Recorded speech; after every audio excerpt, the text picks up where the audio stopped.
मला मिळाल्या किंवा लागल्या काही समजा. त्यात काहींना इंटरेस्ट होता तर काहींना नव्हता. जिन्याच्या इथून डाव्या बाजूला गेल्यावर असायच्या चित्रकला कक्षा.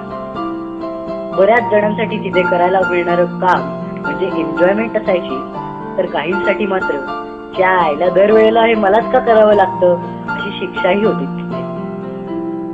शाळेतल्या सगळ्या कक्षांमध्ये आपली सगळ्यात आवडती खोली म्हणजे संगणक कक्षा. कारण ऑब्व्हियसली त्यात एसी होता. कम्प्युटरची 300 रुपये फी भरण्याचं सगळ्यात महत्वाचं कारण त्यात एसी असतो हेच होतं. तिथलं प्रॅक्टिकल जरी चांगलं असलं तरी तिथे लिहित बसायला मात्र जाम कंटाळा यायचा, हे तितकंच खरं. शाळेतल्या सगळ्या खोल्यांमध्ये सगळ्यात जास्त पॉश अशी खोली तीच होती. खरंच शाळेतल्या एकेका कोपऱ्याशी आपल्या किती आठवणी जुळल्यात नाही.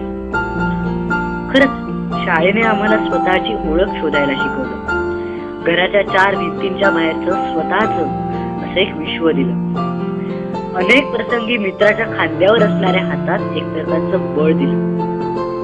उद्या ही इमारत असेल नसेल माहित, या ठिकाणी मुलं तीच असतील, शिक्षक तेच असतील, अभ्यासही तोच असेल, पण गावाच्या जुन्या घरासारखी वाटणारी ही इमारत मात्र जमीनदोस्त झालेली. पुन्हा दिसेल का त्याच जागी टिळकांचा पुतळा? पुन्हा त्या सायकल स्टँडवर करता येईल टाइमपास?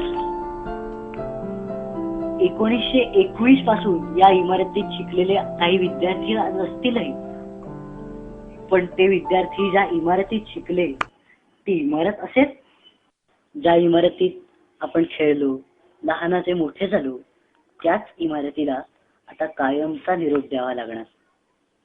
शरीर जरी त्या नव्या चकमकीत इमारतीत असलं तरी मन अजूनही त्या जुन्या इमारतीतच खुटमळेल. आला क्षण पुरेपूर जगून घ्यावा असं म्हणतात ते काही खोटं नाही. आणि म्हणूनच या क्षणी आपल्या शाळेला डोळे भरून पाहून घेऊ.